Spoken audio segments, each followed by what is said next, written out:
Alma criativa, não tô com a cara boa, tô gripada, mas tô aqui por um ótimo motivo. Hoje, finalmente, eu vou experimentar algo que há muito tempo eu queria, que é a aquarela no tecido. E vai ser uma grande aventura. Eu tô mostrando pra você aqui todos os materiais que a gente vai utilizar. Coloquei algumas coisas a mais, porque a minha intenção é fazer bandeirolas também. Mas não se preocupa, porque na descrição do vídeo tem todas as informações. Vamos fazer uma mágica aqui e simbora pro vídeo.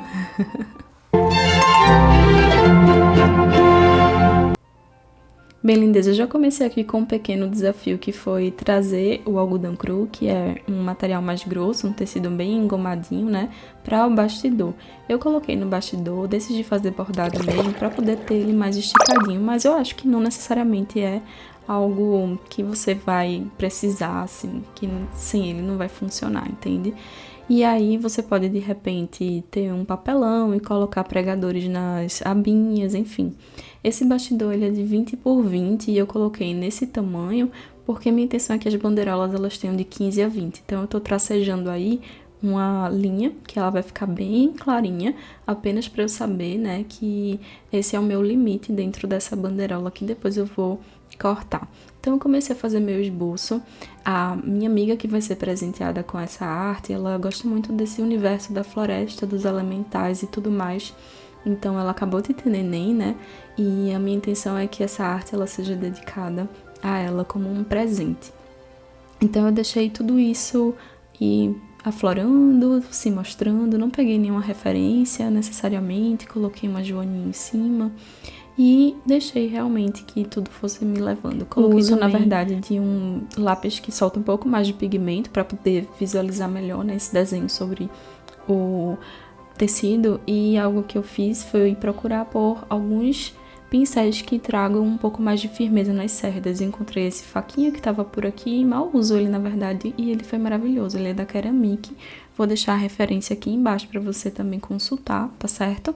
Ele tem essa pontinha que me ajudou aí a trabalhar também, a levar, né, esse pigmento de forma mais concentrada para algumas áreas que eu julguei serem importantes. Então pode observar que eu já trabalhei aí o vermelho, né? Trouxe um pouco do magenta, em algumas áreas eu tô colocando um pouco de azul, um pouco de verde também, e amarelo nas áreas mais claras para poder ter um degradê bem bonito, né?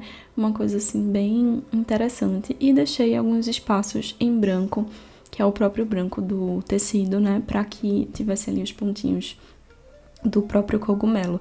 Na parte de baixo, a minha intenção foi não trabalhar tanto o vermelho, mas trazer um pouco de um tom mais terroso. Então eu investi também no verde, mais à frente você vai ver. E isso fez com que eu criasse uma camada de bege. Saí espalhando, mas a goma do tecido é muito forte, né? Então eu tenho que ter um pouco mais de paciência, porque não é o mesmo tempo de uso do que o papel, por exemplo.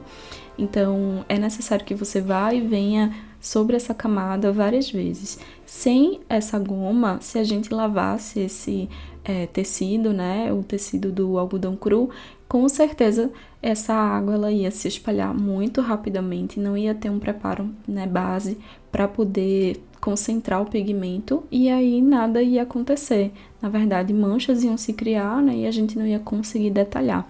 Então, o que é que eu fiz? Eu priorizei o uso dessa pontinha dessas cerdas que ficam mais concentradinhas, né?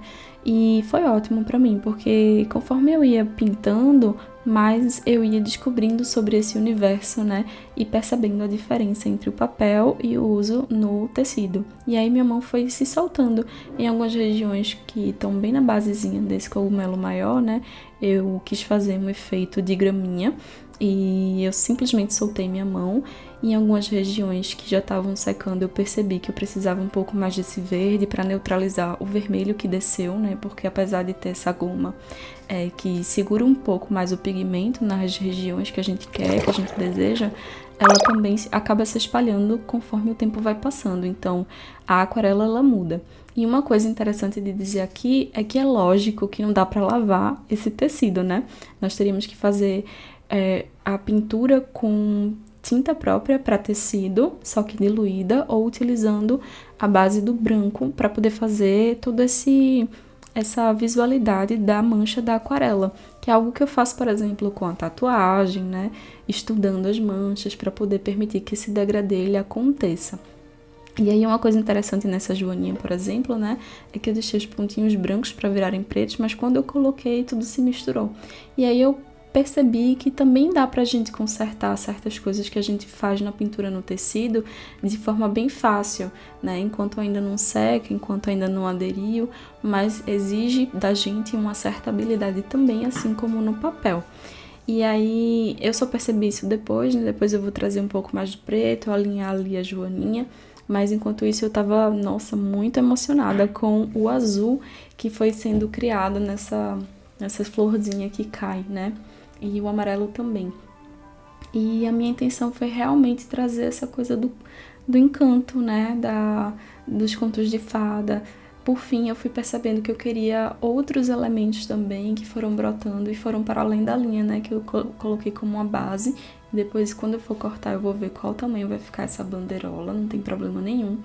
Mas eu fui experimentando. Essa última florzinha que eu fiz azul, eu não gostei muito, mas depois eu ajeito ela. E eu tava brincando bastante com os usos, né? Se eu pegava um pouquinho do amarelo, eu trazia ele para a pontinha de uma folha. Se eu usava o azul em outra região, eu ia colocando também esse azul, enfim. E aí eu fui fazer o passarinho que acabou virando um beija-flor, intuitivamente. Eu senti essa necessidade, né? Conforme eu coloquei ali um pouquinho do roxo. E aí eu tirei um pouquinho desse arredondado da cabeça do pássaro e deixei mais triangular para parecer realmente um beija-flor e puxei um pouquinho do rabinho dele. E aí ficou muito lindo, como se fosse um beija-flor neném, né? E foi justamente a partir dele que o tom desse lilás me ajudou a consertar um pouquinho uma flor que eu não tinha gostado tanto. E a partir dele também eu criei algumas lavandas para preencher, que foi o que eu falei, né? Parece que a própria arte ela vai chamando a gente para que a gente possa compor, para que a gente possa se aventurar. E é gostoso, minha mão já tá bem mais solta aí, eu já tô com bem menos medo de aplicar a tinta sobre o... Eu já ia falar o papel, né? Mas sobre o tecido, porque é uma questão apenas de conhecer.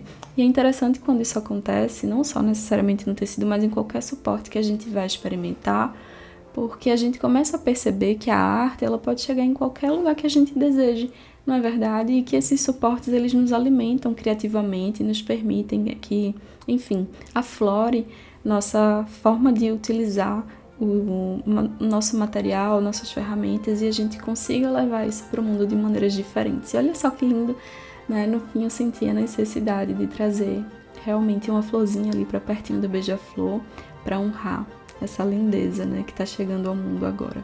E aí fiz minha assinatura e a partir disso eu comecei a fazer toda a preparação para a bandeirola.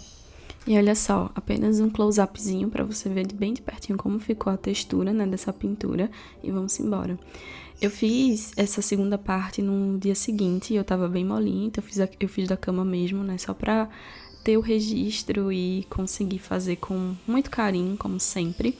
E aí eu comecei cortando, segui aquele mesmo caminho que eu já tinha feito anteriormente, dobrei para ficar bem retinho e também segui um pouquinho da trama do próprio tecido, do próprio algodão cru para poder ficar retinho. Analisei, cortei com muita paciência. Fiquei na dúvida se eu iria fazer retinho, se eu iria arredondar, se eu iria fazer um triângulo, enfim. Mas eu deixei retinho mesmo, porque minha intenção, você vai ver já já, foi trabalhar de outras maneiras. Não cortei essa partezinha que estava meio desfiada, né, natural, porque ela ia para dentro do próprio palitinho. Medi o palito e vi o que sobrava, fiz uma marcação com a tesoura porque eu vi que não ia ser capaz de fazer o corte. Peguei o estilete e comecei a tirar todo o excesso e tirei também a pontinha. Depois eu ainda lixei, não mostrei pra vocês, mas eu só queria saber, né, ter essa dimensão. Eu ia fazer com 2 palitinhos, mas acabei usando apenas um mesmo em cima, porque na base eu coloquei um pouco de peso, né, com a juta que tinha uma rendinha super linda e ficou bem harmônico, você vai ver daqui a pouquinho. Então, separei aí, fiz a análise de como ficaria, né, com o próprio palitinho, mas eu senti a necessidade mesmo de utilizar o viés. Como o meu viés, eu comprei ele assim, bem grandão, ó, de rolinho, a minha intenção era dobrar inicialmente, você vai ver que não vai dar muito certo, porque ele é fino, né, ele já vem dobradinho, justamente para que na costura, para quem usa na costura, né, ele possa ficar pra dentro tudo que é a basezinha, que é o que sobra. Mas eu simplesmente colei. E aí eu ia dobrar e percebi que não ia dar muito certo, porque ele não estava dobrando, eu precisaria colocar um ferro talvez, né? E ia ficar fininho demais, eu não gostei dessa forma como ficou. Então eu ia cortar e não cortei, eu decidi colocar passando pela frente para poder criar um sanduíche, ficou perfeito. Nem parece que tá remendado, nem parece que usou cola, ficou muito lindinho e bem organizadinho, com jeitinho a gente consegue fazer, né? Aí sim eu cortei e fiz a mesma coisa do outro lado. Uma coisa interessante de te falar é que essa colinha, ela acaba passando um pouco, né, nesses caminhos do próprio tecido e do viés, então a mão fica um pouquinho pegajosa. É a colinha de silicone própria para tecido, mas funcionou, eu consegui abstrair um pouco isso da minha cabeça. Então eu fiz uma dobrinha com o próprio palitinho para ficar retinho, né? E eu senti também de utilizar o viés mais uma vez para poder me ajudar a ter uma estruturação. Medi, cortei a extensão dessa largura e apliquei a colinha, primeiro apenas com o tecido e fui apertando. Em algumas áreas ia soltando, depois eu ia apertando mais um pouquinho, deu super certo. Você pode ver que eu tô meio que mexendo um pouquinho a mão porque tá grudando cola, né? Eu poderia fazer, por exemplo, com a própria cola quente, mas eu senti de facilitar a minha vida mesmo. Então foi só uma questão de jeitinho, né? E aí eu segurei como se fosse uma fita, né? Ficou perfeito. E aí eu peguei a juta, ela já vem assim, gente, com essa rendinha super linda. Medi do mesmo jeito e senti de aplicar apenas com a cola mesmo. No dia seguinte estava tudo super bem estruturadinho. Eu não passei perrengue, não ficou feio, não ficou mal acabado de jeito nenhum. Daria para fazer tudo isso com a máquina de costura também. Eu costuro, mas a minha máquina tá bem velhinha. Já tem um tempo que tá na casa da minha mãe lá, emprestada, e sem uso nenhum. Então eu só quis fazer, né? Na base, você percebe que, como tava arredondado, né? Por conta do bastidor, eu coloquei um pouco pra cima a juta e ficou bem bonito. Você pode fazer esse mesmo efeito comprando a juta separada e a renda separada e colando ou costurando, que eu acho que é mais fácil nesse caso. Então deixei aí coladinha, ficou muito lindo. E eu peguei o barbante, né? Esse barbante, ele é de sisal, só que ele tem uma cerinha ao redor, então ele fica bem bonito. Tem algumas voltinhas na parte de cima. Coloquei também um pouquinho de cola só pra ficar um pouco mais forte, né? Você tá vendo aí. E dei um nozinho inicial, puxei pro outro lado, cortei, né? Imaginando ali que ia ter uma sobra.